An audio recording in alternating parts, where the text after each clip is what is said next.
Doctor, it's not me I'm worried about. It's the people in my dreams. I don't know how to contact them about their disturbing activities. 2 nights ago, my mother appears after 20 years of no contact. Her and a busload of people are waiting for me, except it isn't quite a bus. It has the hood of my new car. I scan the vehicle. The people want to flap their arms and fly away.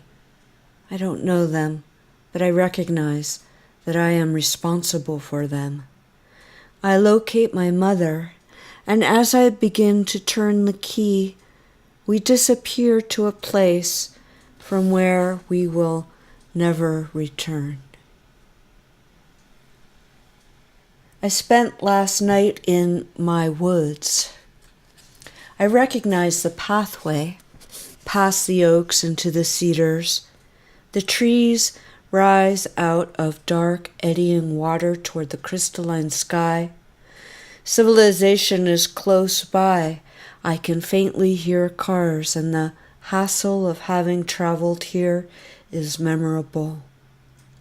I spend much of my dream life trying to arrive here.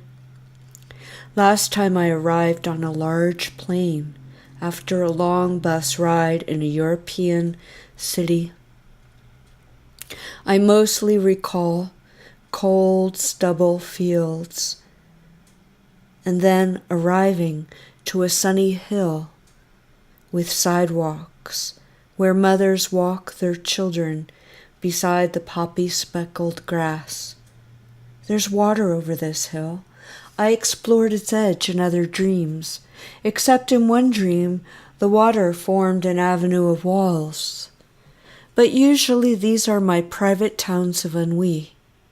It's best to avoid the coffee houses where people beg you to stay and talk continuously about different philosophies, and the little streets are misleading, like small tributaries that lead to rapids. The little lit-up houses seem so inviting, and you skip by merrily until suddenly you're lost in a giant city.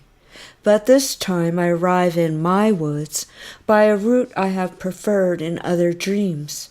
I see the map, and the entire swamp region becomes amplified under my gaze. It's virginal and wild, yet a little path parts for me, and now I am in the smaller marshes of Holland. 2 people are up to their knees in mud, leading me through, until I arrive in a wonderful redwood university garden. I especially like the pansies, and I'm dancing along the pathways, past ponds with small downy ducks. So anyway, I arrive in my woods, with all of my formal arrivals and civilization with all of its disturbances around a corner. I'm so happy to be walking on the pathway into the oaks. The sun-drenched branches enclose me in a warm aromatic canopy, and each green leaf rustles. I don't think about food. I'm never hungry. This is the perfected heaven of my dream body. However, the authorities can and will find me. I know the rules because I've been here before, and yet I persist in believing that I can live out in the woods and sit all day in the thick green moss, wishing I were a fairy cap or a little red British soldier. I want to live in the woods badly. I have it all set up. I drag a bunch of my mother's Hollywood blonde furniture out there. My childhood friends arrive to play at making villages from moss, sticks, and stones, with living rooms, kitchens, churches, and tombs. And when my friends go far away to buy food, I start trying to buy a bicycle. I need to hide before the authorities come. I keep explaining I know how to ride a bike. I know how gears work. I can ride it. Every time I explain, the gears go round in my head. This time I think, maybe I won't dream this again.